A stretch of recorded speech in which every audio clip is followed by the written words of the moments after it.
Good morning everyone. તો સવારમાં હું નાઈને રેડી થઈ ગઈ, ચા પી લીધી છે. હેલો એવરીવન, કેમ છો તમે બધા?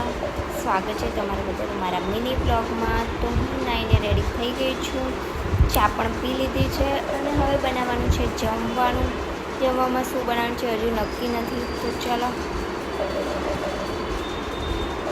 રોજ શું બનાવવાનું, આ બનાવવાનું બહુ જ કંટાળો આવે છે યાર. કોઈક દિવસ એવો હોવો જોઈએ કે કંઈ જ જમવાનું નહીં બનાવવાનું, કંઈ જ કામ નહીં કરવાનું, ખાલી આરામ જ કરવાનો.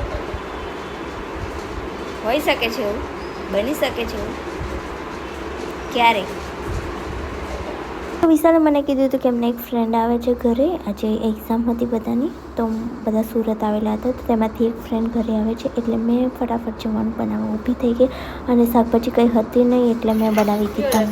કરતાં તો બધાને આવડે છે, એટલે મારે તે રેસીપી તમને બધાને બતાવવાની જરૂર નથી કે મેં પહેલાં આ નાખ્યું, આ નાખ્યું. આ રૂટીન વસ્તુ છે, બધાને જ આવડતી હોય, બધાને મારા કરતાં સારી પણ આવડતી હોય.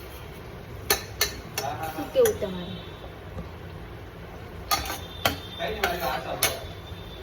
આપણે એમાં ડિટેલમાં મારે તમને કંઈ કહેવાની જરૂર નથી, બરાબર? તમે લોકો સમજી જ જશો. ઓકે, પછી મારામાં કંઈ મિસ્ટેક થતી હશે તો તમને ખબર પડી જશે, એટલે નહીં બતાવતી રેસીપી. મારા ઘરના લોકોને ચાલી જાય છે જેવું બને એવું. તો આજે ઘરે કંઈ શાકભાજી હતી નહીં અને શાકભાજી લેવા જવા માટે પણ ટાઈમ નહોતો, એટલે મેં ફટાફટ વિચાર્યું કે ચલો હવે આજે મગ જ બનાવી દઉં. એટલે પછી ફટાફટ બનાવી દીધા મગ. અહીંયા બંધ કરી દીધું છે કુકર. હવે આપણે એને સીટી વાગવા દેવાની છે. ત્યાં સુધી મેં બાંધી દીધો લોટ. તો લોટ હવે બંધાઈ ગયો છે. પછી મેં મૂકી દીધા રાઈસ અને પછી બનાવી દીધી રોટલી ફટાફટ. તો જુઓ મેં કેટલી બધી રોટલી બનાવી દીધી છે આજે. તો પછી રોટલીને મૂકી દીધી ડબ્બામાં, એટલે થોડીક ગરમ રહે, કેમ કે આ લોકો ગયેલા હતા બહાર.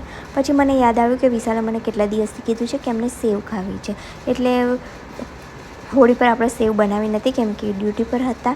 તો પછી આજે મેં વિચાર્યું કે ચાલ આજે બનાવી દઉં, એટલે આજે બનાવી દીધી સેવ. અને આજે મેં બનાવ્યા છે મગ, રાઈસ, રોટલી અને સેવ. અને પછી અમે બધાએ જમી લીધું અને મેં કરી દીધા પછી ફટાફટ વાસણ. કામ મારું બધું ફિનિશ થઈ ગયું છું અને હું થાકી ગઈ છું. હવે થોડી વાર કરીશું આરામ અને સાંજે આપણે જવાનું છે બહાર. તો ચલો મળીએ નેક્સ્ટ વિડીયોમાં. વિડીયો ગમ્યો હોય તો લાઈક કરી દેજો, કમેન્ટ કરી દેજો. Bye bye.